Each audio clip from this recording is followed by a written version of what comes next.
Émerveillez-vous, vous êtes à Tanger.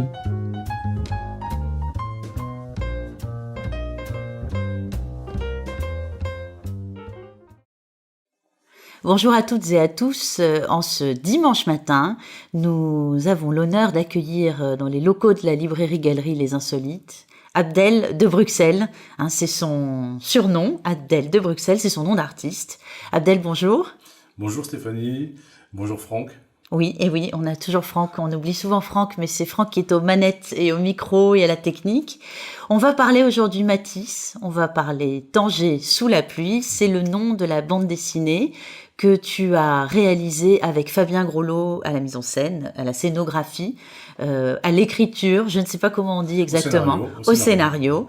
On va parler aussi de tes origines marocaines, de ton désir de renouer avec le Maroc de l'enfance et de cette passion, de ce talent du dessin qui ne t'a jamais quitté.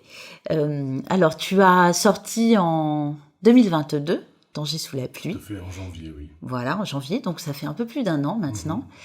Tu es venu faire une tournée au Maroc pour présenter cette bande dessinée, puisqu'elle n'avait pas été accompagnée de son créateur.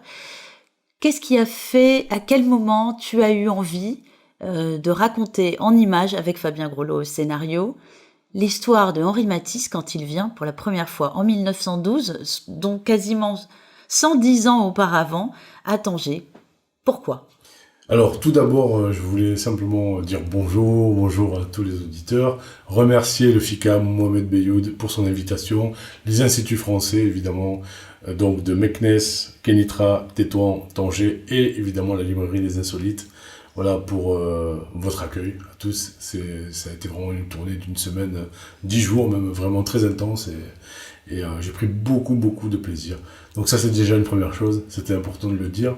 Deuxièmement, d'où vient l'envie de dessiner Tanger sous la pluie? En fait, au tout départ, j'avais envie de dessiner le Maroc. Comme tu l'as dit en préambule, cette envie de renouer avec mes souvenirs propres, ma vision personnelle du Maroc, liée à mon vécu. Mais c'est vrai qu'il a fallu le temps que tout ça mûrisse, il a fallu que avec la maturité, j'arrive à dégager des choses des autres, trier dans les souvenirs, trier dans les émotions. Et en fait, j'ai la chance de collaborer avec Fabien Groslo depuis quelques années déjà. Et on a fait une petite série qui s'appelait Dum. C'était 3 fascicules de 32 pages. Donc on s'est un peu apprivoisé sur ce travail-là. Et une belle amitié est née déjà de cette collaboration. Et on avait tous les deux envie d'approfondir notre collaboration, de faire peut-être quelque chose de plus profond, de plus poussé, et qui nous était propre. Donc il m'a dit, et j'ai trouvé ça très fort de sa part, il m'a dit « Abdel, est-ce qu'il y a un sujet dont tu aimerais parler, vraiment ?» Parce que lui, dans sa tête, et il a raison, on ne peut faire des livres intéressants que s'ils viennent si on va les chercher au fond de soi, en fait. Sinon, alors on reste en surface et on effleure les choses. Et donc je lui ai parlé évidemment de mon envie de dessiner le Maroc. Et pour moi, il était important aussi, parce que comme je suis marocain de naissance et de culture, mais également français de culture, parce que je me suis construit en France, j'aime énormément la France, voilà, pour moi, c'est lié aussi à mon enfance. Et j'avais envie quand même, dans ce projet, de pouvoir combiner cette dualité. D'où l'idée de faire intervenir Matisse, peintre que j'aime, dont j'aime le travail, évidemment. Et je trouvais que ça faisait sens. Parler de Matisse et du Maroc, pour moi, c'était un angle déjà hyper intéressant pour rentrer dans le sujet, quoi. Voilà, et à partir de là, Fabien a pris cette envie, il s'en est emparé, et il a fait des recherches. Et donc, il a débouché sur des faits avérés. L'idée n'était pas de faire une biographie, c'était pas ça du tout. L'idée était vraiment de créer une histoire avec des ressorts humains, avec des rencontres, avec des questionnements, avec des choses parfois belles, heureuses, et puis aussi des choses parfois tristes. La comédie humaine, en fait. Voilà, mais c'était... voilà, et donc en fait, il m'a servi un scénario magistral. Voilà. Je suis très bavard. Non, c'est très bien, c'est génial. Alors en effet, quand Matisse arrive en 1912 à Tanger, donc auparavant il est allé en Algérie en 1906, et il arrive à Tanger en 1912, on lui annonce un travail qu'il pourrait faire sur la lumière pour se réinventer, parce qu'il il traverse une grande zone de doute. Finalement, c'est quand même l'apogée de la peinture chez Matisse à ce moment-là. Hein. Il traverse une zone de doute, mais il n'a jamais été aussi bon qu'à cette période-là. C'est ça qui est assez intéressant. Donc, c'est l'arrivée des nouveaux, des cubistes, de Picasso, enfin des autres qui vont un peu le bousculer. Mais cette zone de doute va être encore plus mise en risque, plus mise en danger, parce qu'il arrive à Tanger persuadé que la lumière va être exceptionnelle.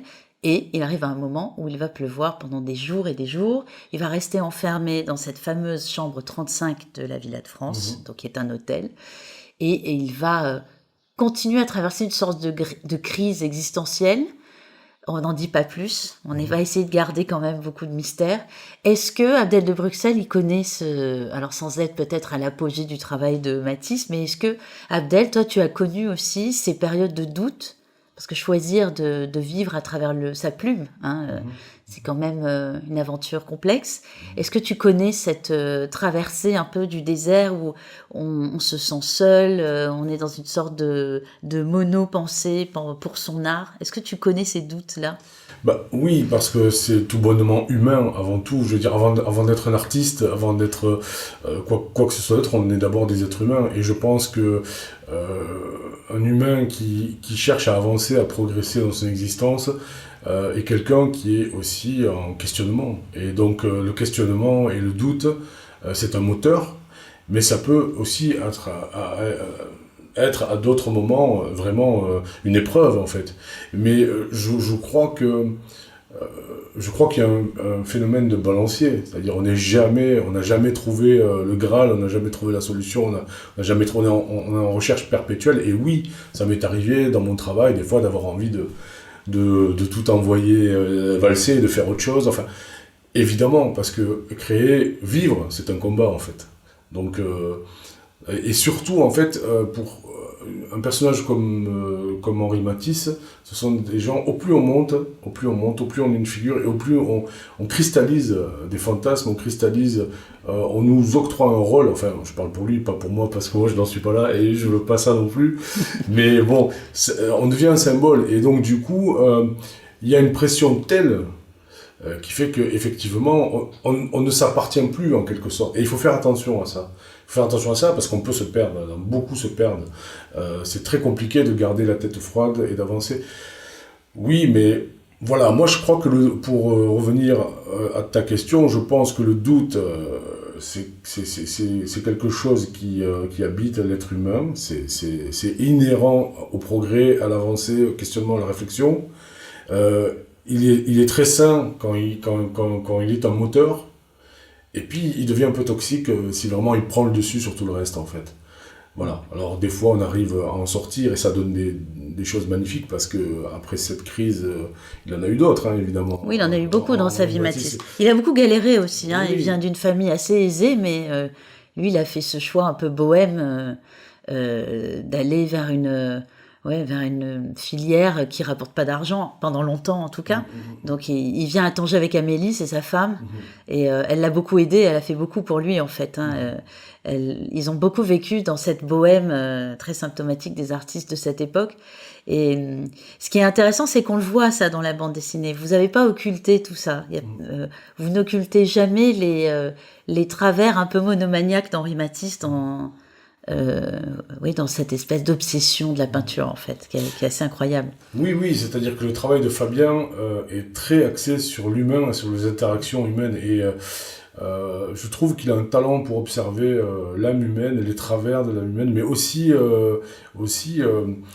la bonté des êtres humains, c'est-à-dire que Fabien est quelqu'un, il me dira si je me trompe quand il aura écouté le podcast, mais moi ce que j'en ressens, c'est que c'est quelqu'un de très bienveillant envers ses semblables, pas naïf du tout, tout à fait lucide sur les travers, mais malgré tout, malgré tout, il cherche le bon sans cacher le moins bon. Voilà. Et ça, c'est intéressant. Et du coup, ça donne effectivement des interactions humaines qui sont hyper enrichissantes. Et surtout, Fabien est quelqu'un dans son travail de très ouvert à la discussion, surtout sur ce projet-ci, on a travaillé vraiment de concert. Et à chaque étape, on a vraiment avancé main dans la main, ensemble, chacun prêt à revoir sa copie pour mettre en valeur ce qu'on avait envie de raconter. Et vraiment pour essayer d'approcher le plus ce qu'on avait envie de dire, quoi. À chaque scène, à chaque séquence. Et ça, c'est précieux, quoi. Et ça, c'est précieux. Et donc, effectivement, ce qui est intéressant pour faire vivre des personnages, c'est aussi le conflit, c'est l'histoire du conflit. S'il n'y a pas de conflit, il n'y a pas d'histoire, en fait. Donc l'idée, c'est d'aller chercher le conflit intérieur, le conflit, qu'est-ce qui fait que, oui, on se confronte, quoi. Il faut que ce soit rugueux, quand même. Sinon, alors, c'est pas intéressant, quoi. Oui, la vie, elle est rugueuse. Ah oui. Et alors, finalement, le grand personnage de votre bande dessinée, c'est Tanger, hein, parce que c'est vraiment la grande duègne, hein, elle est là. Et donc, vont intervenir d'autres personnages qui peuvent apparaître comme des personnages secondaires, mais qui finalement ont vraiment leur importance aussi dans l'épanouissement créatif de Matisse. Il y a évidemment Zora, hein, qui a fait l'objet de tableaux, hein, où elle est nommée, donc Zora debout, Zora sur la terrasse. Il y a un auteur algérien qui avait écrit un livre qui s'appelle aussi Zora sur la terrasse, Abdelkader Djema, et qui s'était interrogé sur la vie de cette personne en deux parties, la vie en un seul mot et la vie en deux mots. Et elle apparaît beaucoup aussi, elle est là un peu comme le déclencheur de quelque chose pour Matisse. Elle aussi, elle vit un Tanger sous la pluie de manière assez conflictuelle avec elle-même, avec sa famille. C'est intéressant aussi comme il y a un jeu de pouvoir, un jeu de relations entre les différents personnages. Et en fait, elle va donc devenir le modèle de Matisse, parce qu'en désespoir de cause, il a besoin d'un modèle pour peindre, vu que la lumière est très absente de Tanger pendant les jours où il vient.